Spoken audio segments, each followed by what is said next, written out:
Right, let's have it like this.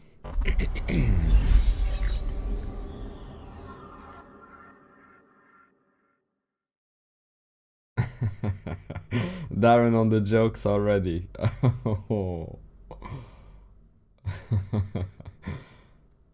Okay. I want to be here, look. Oh, what am I doing with my life? No, I haven't skipped work actually. I've not skipped work. Right, shall we get straight to business now then?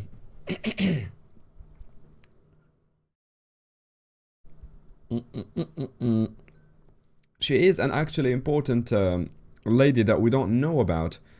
And there was some peculiar thing that happened. They started the live, and after 7 minutes, it cut. And there were some important things they've mentioned in the first one. And then they kicked off the second one and continued as if nothing had happened. I think it was this one.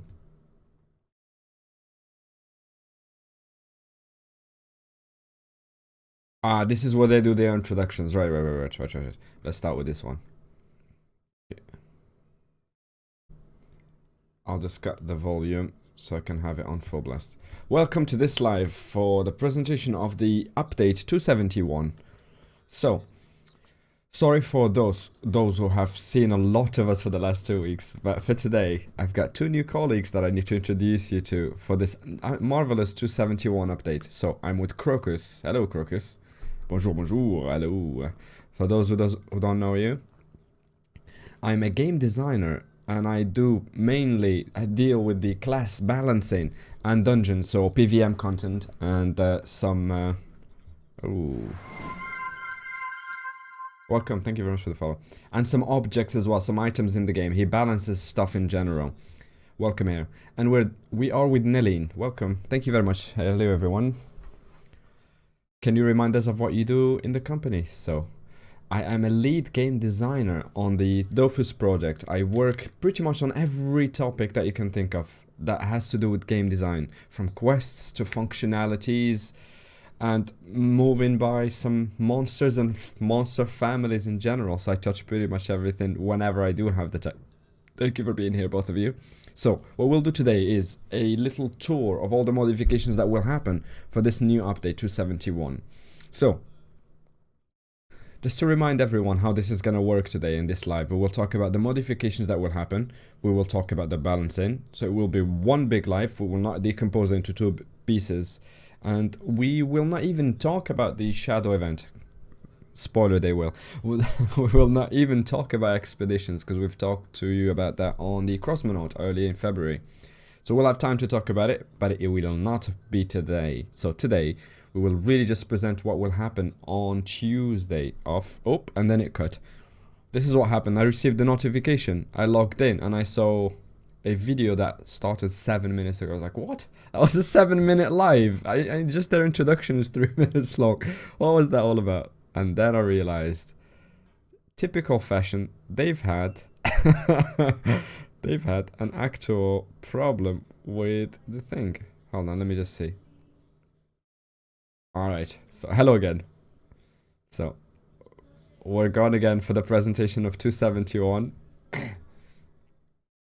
Just before it cut, we were talking about the situation in general, and we started with Kolossium. We wanted to know, how is it going to work? How did Season 1 go?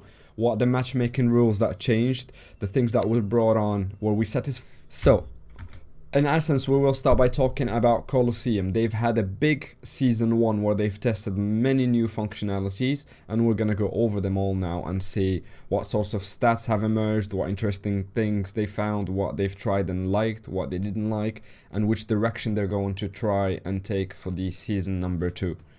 Think of this as a really important thing because it's highly demanded in PvP. Go. The first thing that we're satisfied with is the matchmaking waiting time. So when you click on Kolossium to start. And the first thing we want to talk about anyway is the tactical mode that we have tried on the Kolossium. So how did it go? We had some positive returns because it does come with the balancing of certain maps. We did modify the starting positions. We've opened some passages that were a bit too narrow, or it created situations that weren't optimal for the flow of the fight. So all of this globally is a better have a better result. And so we've also found some maps that could do with a lot of improvement. And we've also seen that people have actually taken to these changes and they've changed massive pieces of their maps with the tactical mode, so it has improved their gameplay. So this is good feedback, so we can continue to ameliorate the tactical mode each time here. And of course we're seeing what works, what doesn't work, and for everything like this. It's very positive globally, and we know that there is still some work to be done on certain maps. We know that there's the Ekeflip city that is so flashy, and we've had that feedback so many times, and we'll try to ameliorate this on the next season. Sorry. There was another major update, which was the separation of levels between 199 and 200, which was a big decision that impacted so many things. Yeah, we were a bit terrified at the beginning because it was more of a problem.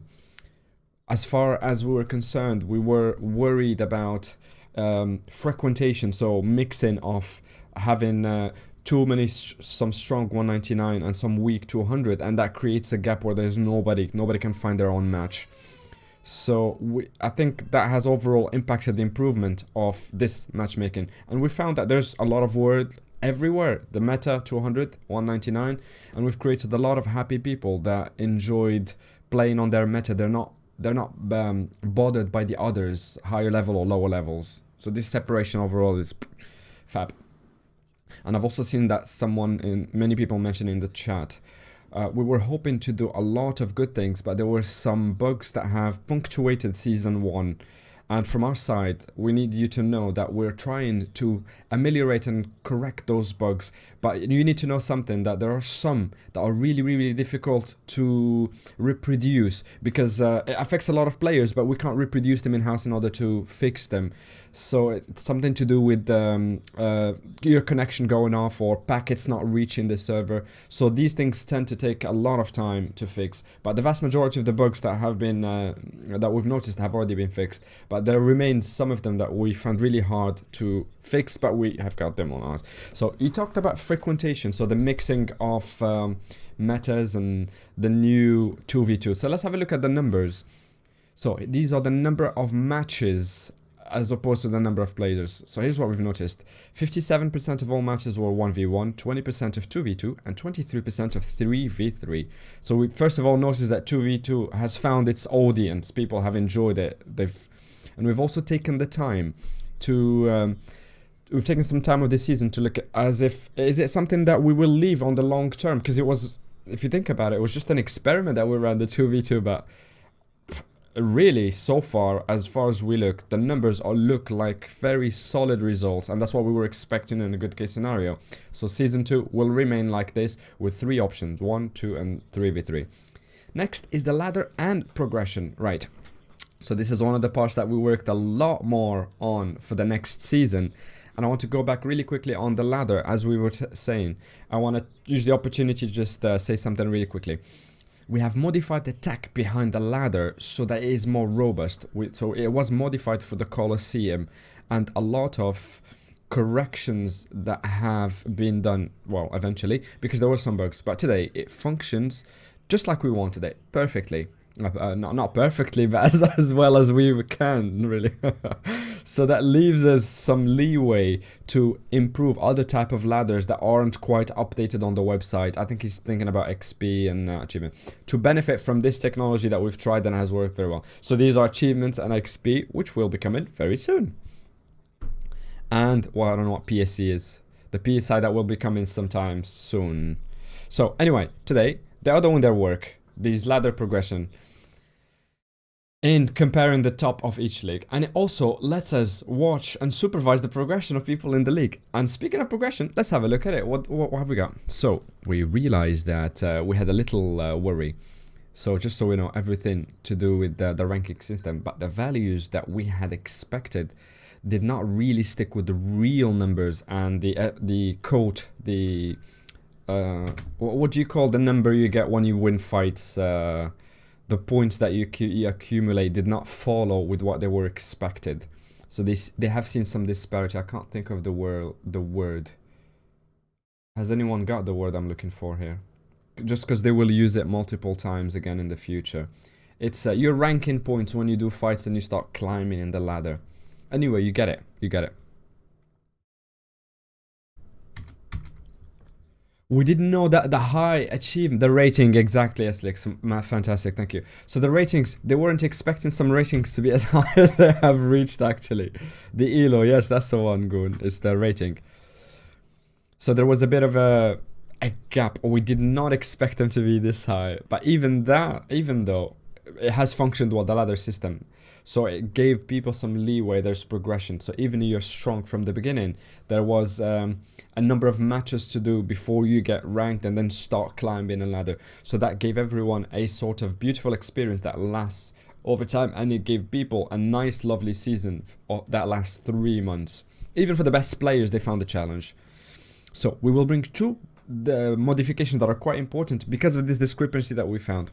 Just before you say that, I've got another statement to make about Season 2. Just go back on the Season 1, the rewards, ovatons or ovatons, or the little coins that people win whenever you win in PvP 3v3. You had to reach 300 in order to get the maximum rewards available. And what we've noticed in reality is we are happy with the results that we have seen, because the goal was to incite people, incentivize them to go there and try and fight PvP and win some fights in order to reach the end. And we found that a lot of people have reached the 300 goal mark, and we just thought recently, why don't we increase it? But for now, we're going to keep it as it is, and we'll maintain it as it is, because it is a reward not for people who are at the high end of the ranking, but those who have invested the time to do a lot of fight. So this is an investment, just not like the league used to be before. You just need to win games. You don't have to be a certain rank in order to unlock all the rewards. So the idea is, if you just want to do many Colosseums and win a handful, lose a lot, you still can manage it over the period of 3 months, that is. And we found that to be satisfactory because a large number of people reached it. And we'll point this out later, not directly this season, but we will talk about it. If you didn't get it this season, there will be other opportunities in the future for you to get the top rewards.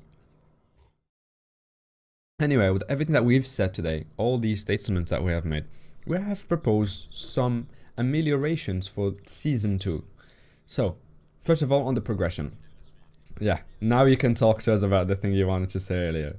So what we will change effectively is that the first modification that we'll bring is the minimum code. The idea is, this has been worked out in 2.70, which is the idea of minimal code rating. So you start at a certain rating and then a league as well, so it sort of separates players into little groups, and it reflects on the efficacy of your character and how well you play in PvP. But the problem we found with this is having this minimal rating, which is also your starting rating.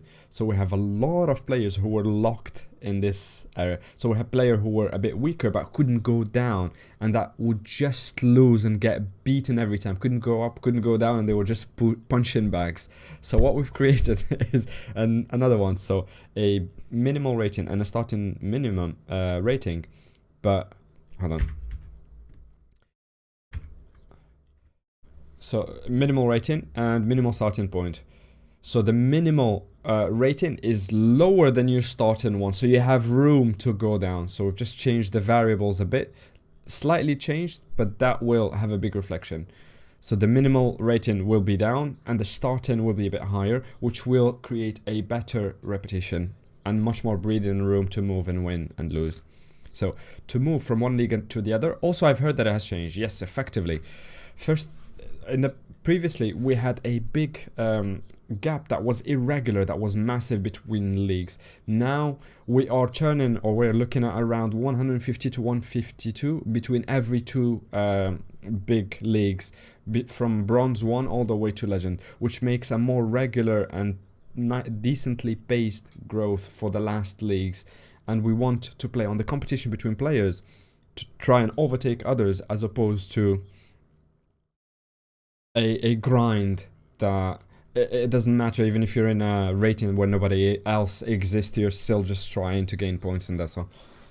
Just on this very point, I wanted to know that you must have seen it. It's very complicated to reach the legendary league for this season. So exceptionally, for this very first season, we have, or we will, on the update date, we will look at all the people or the characters who have more than 4,000 ranking, so 4,000 plus, to give them the title and the ornament that they deserve, the exclusive title that is legend, a living legend. So, and for the next seasons, the ranking sections will be changed. So you've also talked about the new rules of the matchmakings that you talked about earlier. I just want to precise that Legend, if you're in Legend, you're going back down to 4,000 for the next season. The matchmaking rules, yeah, it only works for 1v1 because effectively we had a problem in 1v1 because fights are much more quicker. But also, we wanted to avoid you coming across the same characters again and again, which is more related to the difference in strength between characters. But we didn't want that at all.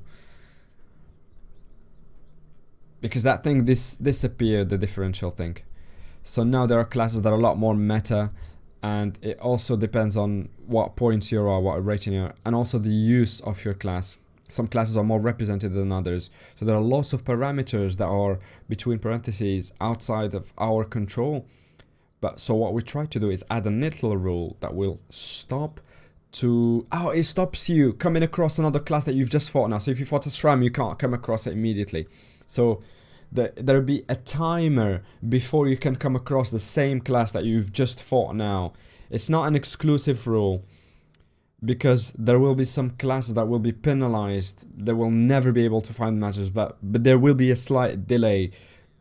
So it should be able to vary the fights that you will be having throughout a session. So in this season 1, we have observed that there were some strategies or some combinations that people were trying in order to cheekily and easily win some points on the Kolossium. So what we've done is we've added some modifications just to attenuate, to calm down the effect. I don't want to call them abuses, but without giving you too many details, we've done some things, anything to do with all the sorts of exploits that you found that we call illegitimate. We've nerfed them without telling you too many details about them to not publicize them. And the next thing is sanctions. It's a big topic. We're not going to hide or shy away from it. So we've made 3 big modifications. The first one is the reduction in the sanctions. We go from the starting point that the environment generally is healthier and less toxic. So what happens is we've reduced the sanctions if you refuse a fight. So today, if you refuse a fight, it's 10 minutes as opposed to whatever it was in the past. If you abandon, the abandon with vote is another mechanic that you should be able to do. There are no more sanctions starting from turn 4, but have been reduced to turn 3. And the toxic behavior with hold on, I'm just gonna... So there are some reductions of sanctions if you decide not to pick it. So if you decide not to pick a fight, it's 10 minutes wait for you. So we've reduced this one. So the abandon with vote, here again, there's practically no more sanctions or penalties starting from turn 4. And there's still a little bit starting turn 3 without any detail, but there are no more starting turn 4. I don't know, people who do PvP might understand this or be excited about it, but it means nothing to me. Maybe it was turn 5, but now it's turn 4. Turn 3 is reduced penalties. Anything before that is big penalties. Hello Adib, hello Adib, ça va? Sergio, hello. So the toxic behavior, principally in 1v1, where we've brought some modifications to alleviate the weight of this. Especially with own damage.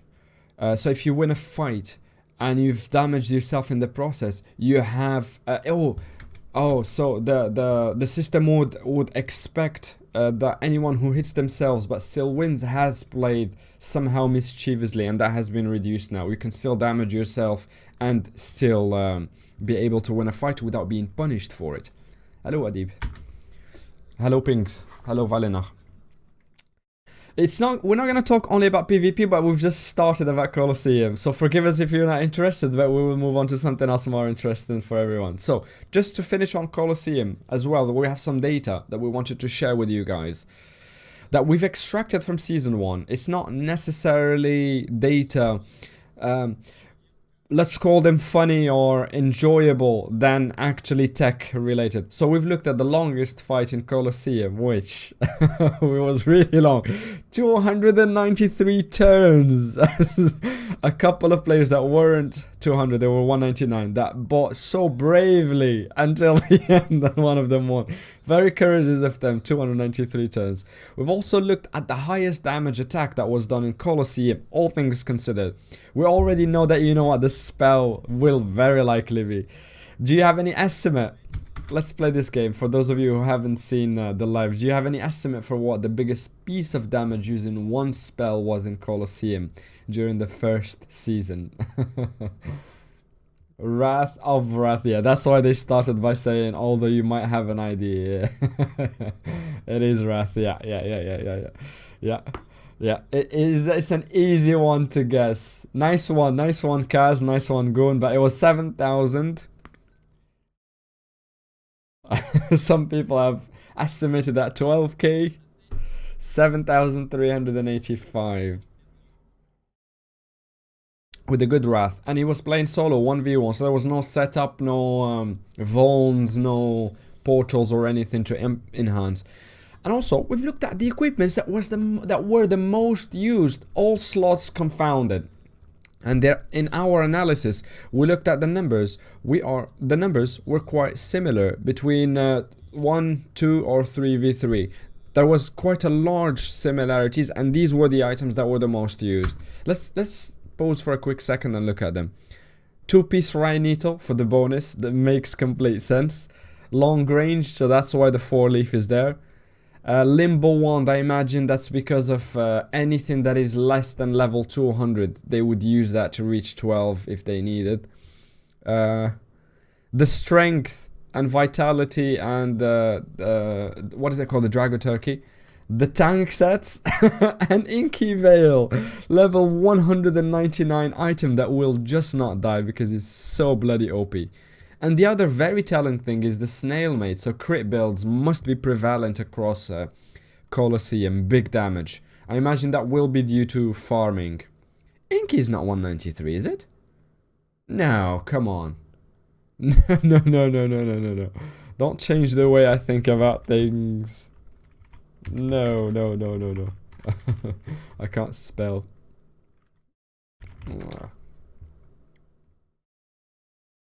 Come on, Liak.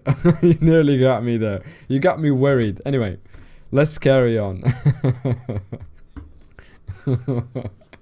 So, we've seen that these are the most meta. They're not necessarily the most op-tier items, and we can see there's a lot of variety. They're quite relatively cheap, varied. You can't see specific meta, and also it moves across all levels. So you have from level 120 and above. But for those who criticize Kolossium for being a resistance meta, there's nothing that is particularly specialized in res. There's no Thermomore items in the most used items, as you can see. Inky level 120. So that's it for the modifications for the first season of the Kolossium. So we'll attentively observe the end of the first season, so we can have some insight, some distance, and look at it as a whole. And especially pay attention to the rush of the last days that will determine who will be on the podium, the little stepping stones that... So we don't have the time necessary to make modifications, but if we find any abuse or any cheating, we will verify that before.